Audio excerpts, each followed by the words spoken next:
Guys, dito po kami sa Monumento Station.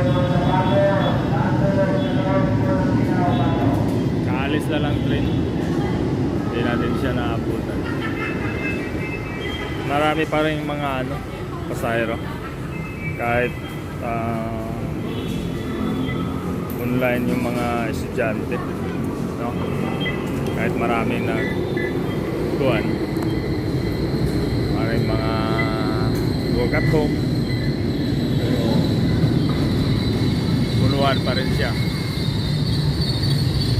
Okay. 7:30 na po ng umaga.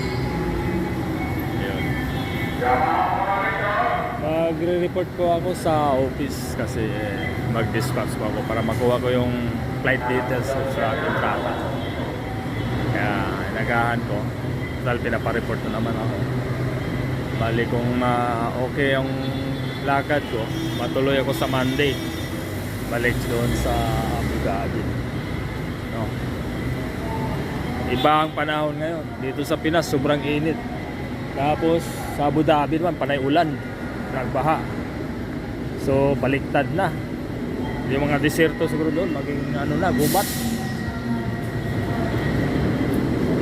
Dito mula nung dumating ako, grabe ang init. Minsan maabot ng 40, 43 yata. Tapos yung pinakainit sa taas sa Cagayan, maabot ng 46, no? Kahit sa Bohol nung nagpakasyon kami, grabe ang init. Sobrang init. May mga bagong bagon sa Atlantic. Dito tayo sa dulo pwesto kasi hindi gaano rin pasahero. Ayan. Mahirap dyan sa gitna, punuan talaga sa gitna, kaya dito tayo. Kagandahan lang din doon, paglabas mo ng train, andoon ka na sa yung ang tawag nito, sa gate mismo, sa dulo. Dito malayo lakaran. So ano ba mas maganda? Makipagsiksikan tayo pero nandoon na yung gate paglabas mo. Dito tayo siksikan, sanay naman tayo sa siksikan, di ba? Yeah, ayun. Umaga kasi mahirap biyahe kapag tanghali na. Dapat maaga ka, no? Pero okay pa kasi 9 naman ang bukas ng office, So 7:30, mga 8:30, siguro 40 minutes lang. 8:30 okay na. Nandun na ako sa Helpoyan. Doon na lang ako mag-almusal sa Helpoyan. After nun, ayun, mag-report na sa office kasi malapit lang. Ilang metro lang siya mula Helpoyan. Yan. Hindi pa naman gaano magpuno. So yan, pasok lang po. Yan. Sakto lang, hindi siksikan, no? Tayo sa gitna, pwede tayo makaistorbo. Yan,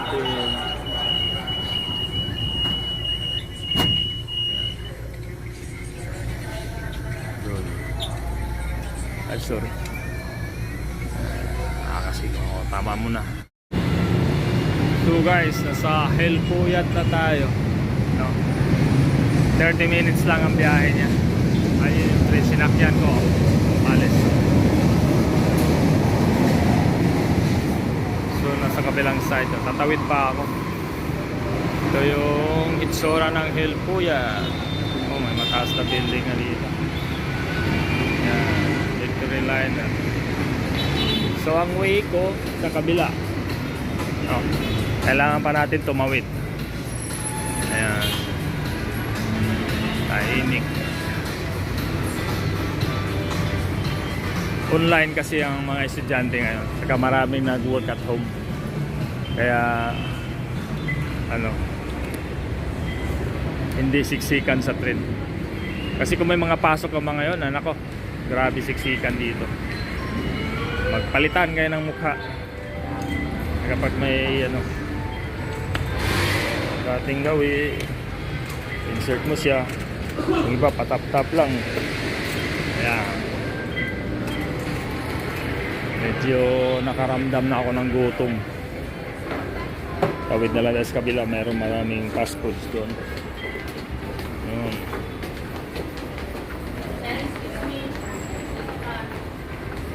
Ayan. Ito yung Bundia.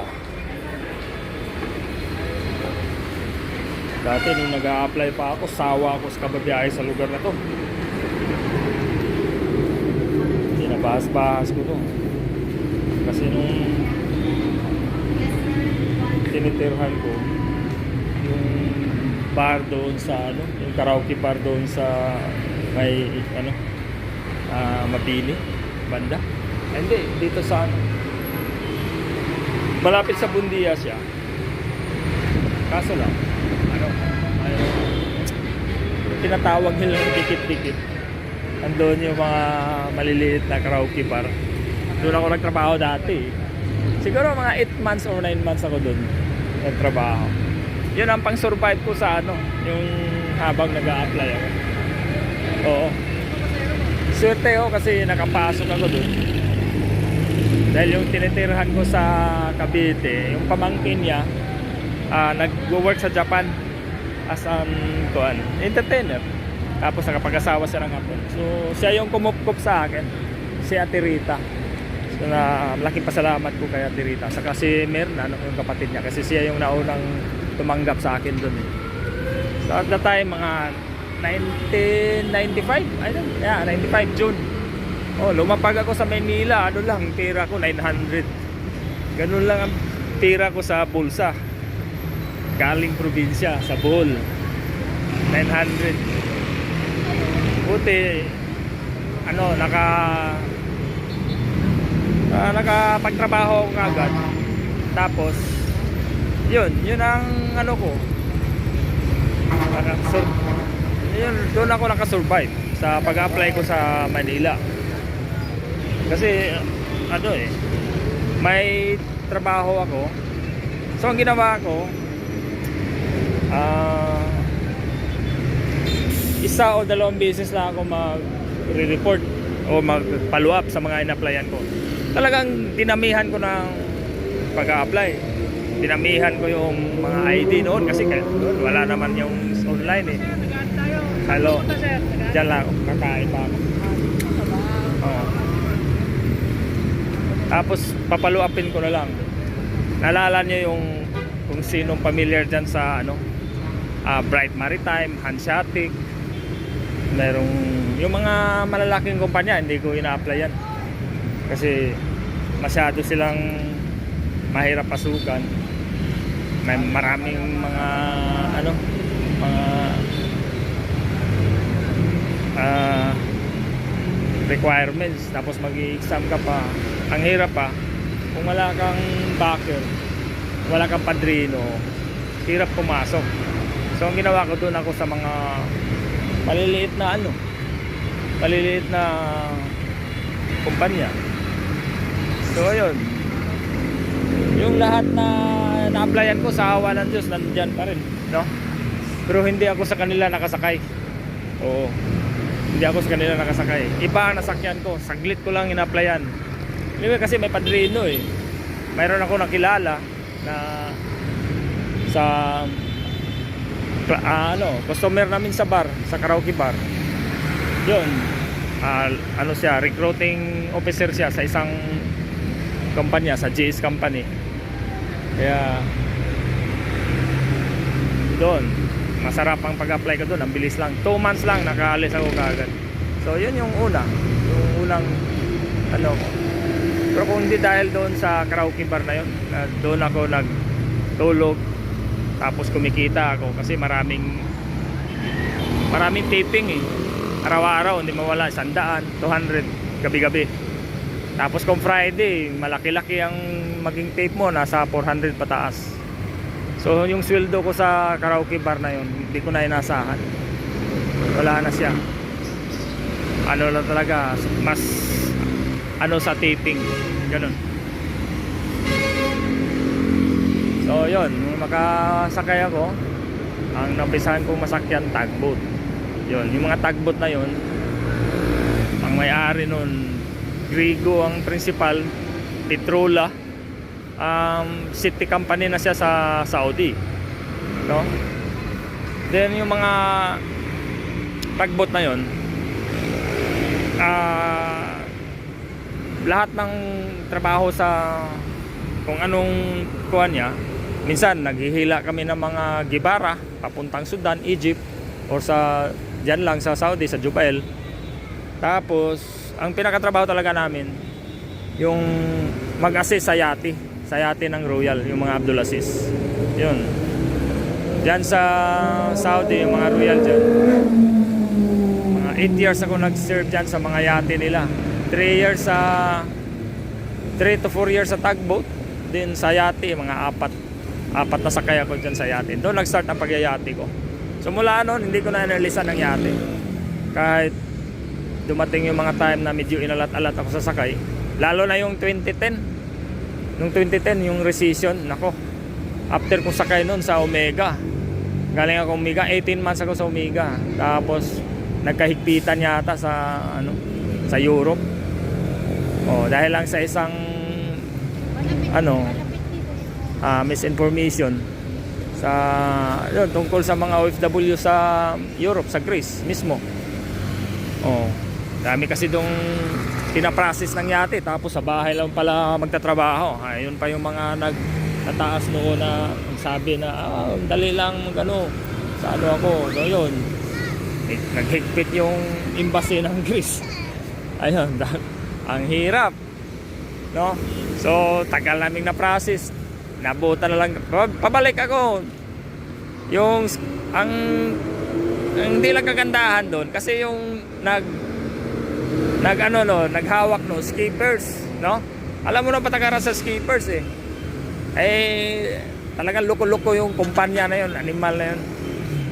Ang doon, wala kang is-is. Sabi, bakit hindi nyo bigyan ng is-is? Sabagay, pay on board kasi lahat wala na sila pakialam. Kung sayang yung sakay ko doon, 18 months, no?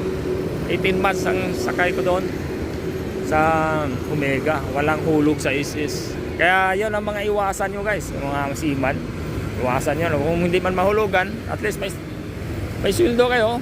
Pahulugan nyo talaga sa mga pamilya nyo, sa asawa nyo ba, o sa magulang nyo or kapatid. Kasi sayang yung panahon. Biruin mo 18 months, wala kang yun. Ayan. Triumph Square.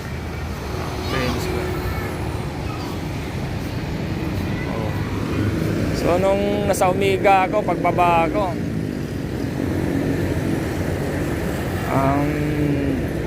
nagdesisyon ako na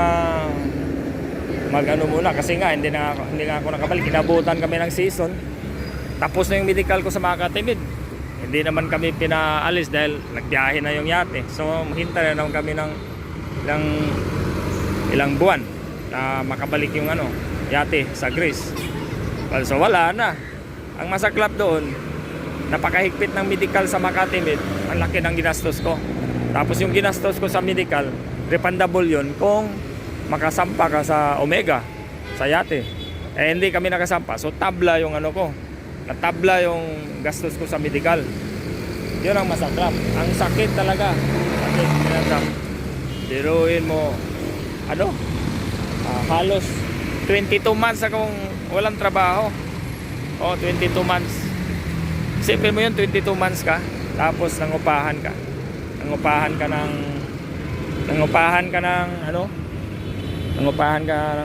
hindi ka pa kumain. Sabay ka sa akin, kakain ako. Hintayin mo lang. Nangupahan ako ng bahay sa Bulacan, 6,000. Tapos ang asawa ko lang na trabaho, meron akong 2 anak. Maliliit pa sila, 4 years old saka 2 years old. Hirap ng buhay ko. Napunta ako sa pagta-tricycle. Ang hirap, di ako sanay. So ang nangyari, yun, unang salang ko pa lang sa biyahe, bangga. Buti na lang hindi ako nabalian sa tuhod.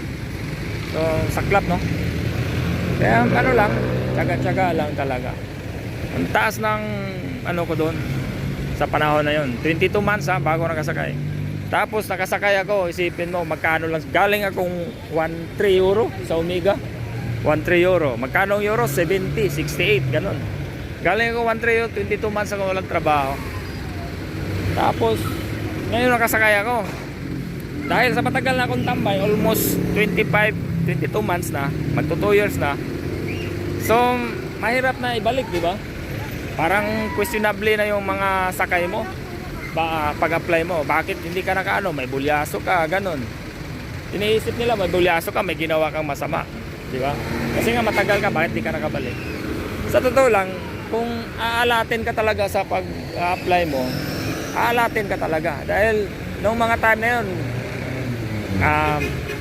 na medical na natanggap ako sa isang company dito sa may Quirino, palis na, okay na lahat, palis na. Isipin mo, hindi pa ako natuloy.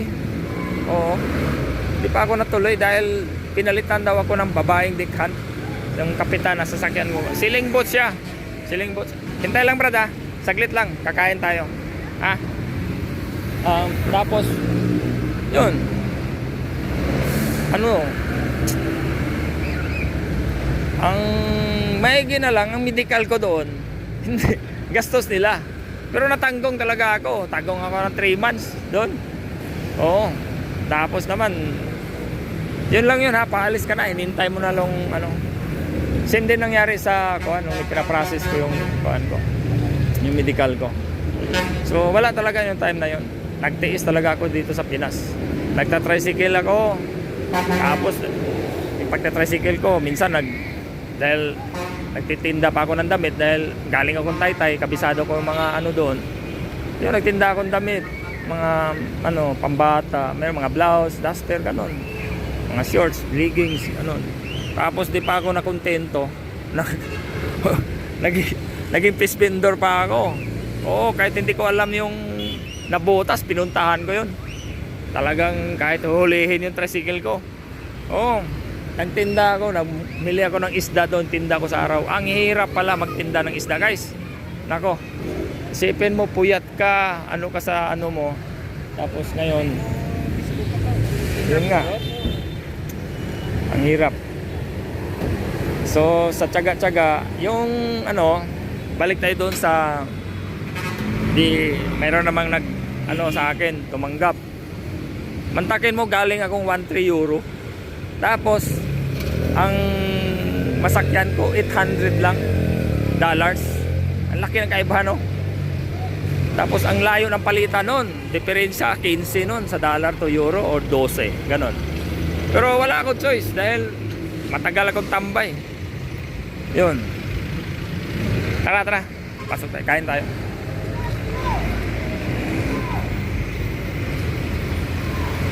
Wala akong choice, matagal akong tambay. So, ayun.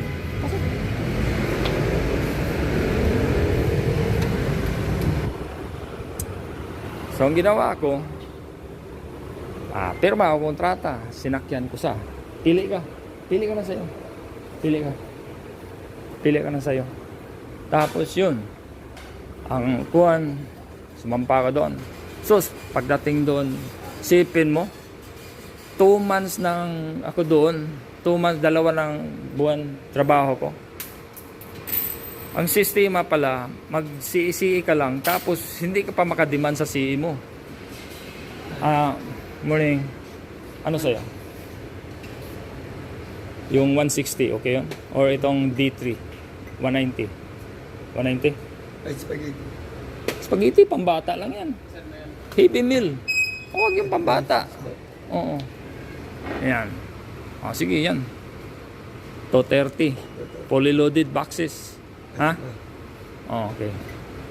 2. Dine-in po, sir. Opo. Kakain kami. Spicy chicken original. Natural lang sa akin. Ano sa'yo? Spicy? Ha? Spicy?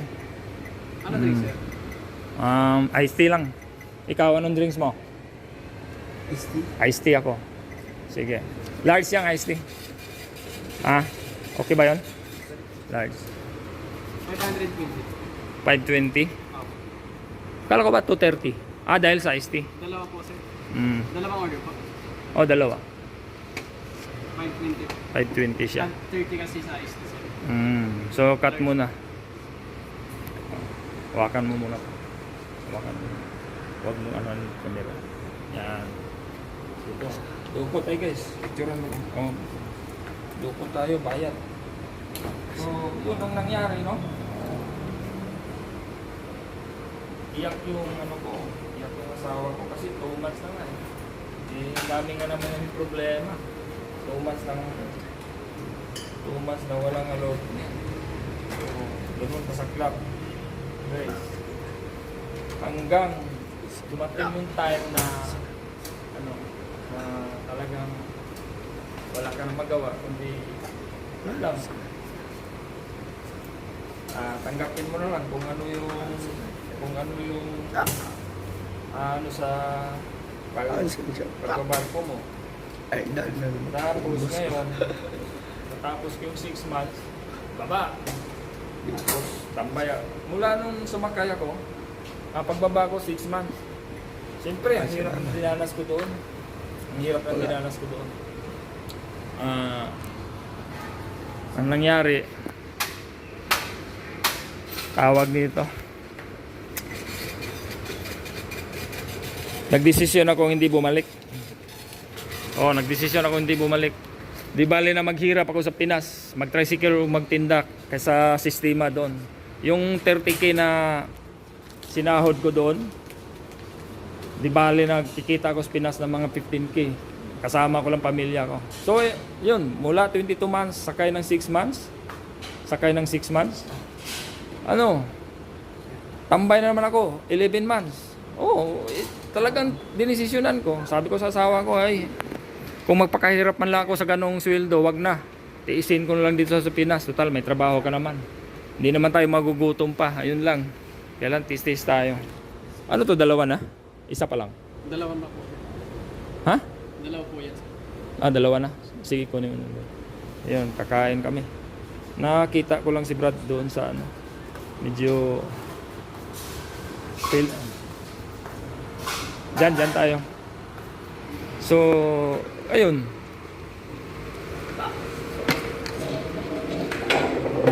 Happy meal. Thank you, Jesus, for this food. So, ayun.